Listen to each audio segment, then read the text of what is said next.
Today we will listen to the story of how Ghana became independent. Welcome to my channel. Listen and learn and know more about your independence. Let's go. Nighttime. Small Ghanaian village, 1940s. The sky is dark, but the warm glow of a fire illuminates a child sitting around an elderly man, Nana Kwabena.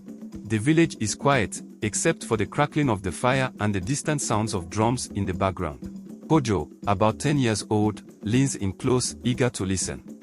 In the heart of West Africa, where golden sunlight kisses the land, a nation was rising. A people, long bound by the chains of colonial rule, dared to dream of freedom. This is the story of how Ghana became the first African nation to break free from British colonial rule.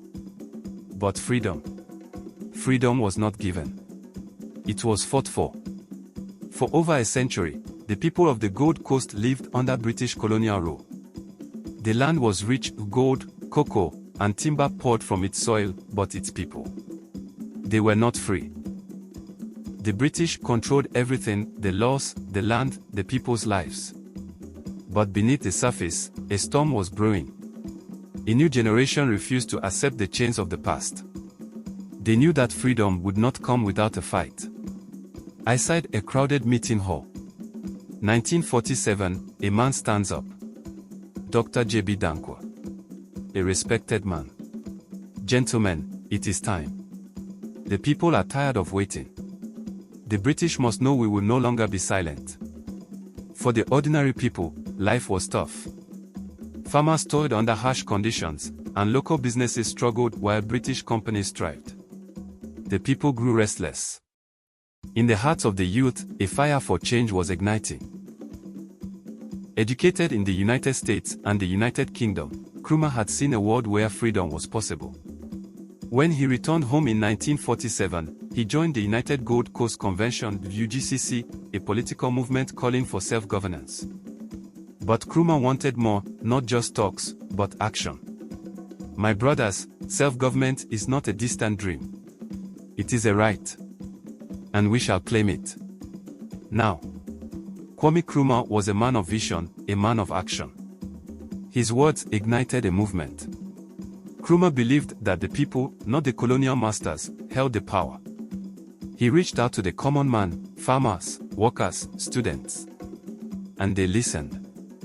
In 1949, Nkrumah broke away from the UGCC to form the Convention People's Party, the CPP.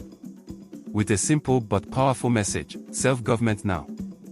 1950, crowds of men, women, and children marched through the streets, waving banners, singing freedom songs. We want freedom. We want our land. Ghana must be free. British officers whisper among themselves. One steps forward and raises his hand. British officer. Disperse at once. This is an illegal gathering. But the crowd does not stop. Suddenly, gunshots fire into the air. People scream and scatter. Chaos erupts. Kwame Nkrumah, standing at the front, raises his hands. The soldiers seize Nkrumah, arresting him. As he is dragged away, he turns back and yells, "Even if they take me, Ghana will rise." The British tried to silence him. They arrested Nkrumah in 1950 for organizing a nationwide boycott and strike. But even behind bars, his voice grew louder. His imprisonment only fueled the people's determination. In 1951, the British were forced to hold the first general elections. And who won? The CPP, by a landslide. Nkrumah was released, and the dream of independence was within reach. He said, "My people, our fight is not over. But today, we have taken one step closer to freedom." The winds of change were unstoppable. Each rally, each speech, brought the people closer to their dream. But freedom was not without its cost. Many protesters faced imprisonment, and some paid the ultimate price. For the next 6 years, and then, the day came. March 6, 1957. The day Ghana became the first African nation to break free, Nkrumah led negotiations with the British. Each step was hard-fought. Each victory paid for with sacrifice. And on the night of March 6, 1957, at long last, the battle has ended. And Ghana, our beloved country, is free forever. Ghana was born. The first African nation to cast off the yoke of colonialism. A beacon of hope across the continent. The world watched as Ghana stood proud and free. But for Nkrumah, this was only the beginning. His vision extended beyond the borders of Ghana, to a united Africa, free from all forms of oppression. The struggle for justice, dignity, and equality continues. Each generation must guard this freedom and carry the torch forward. Because freedom is never free. But those who dare to fight for it, change the world. This is the story of Ghana's independence. And it is far from over.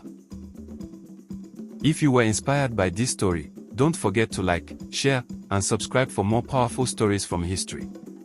Until next time, remember, freedom is worth the fight.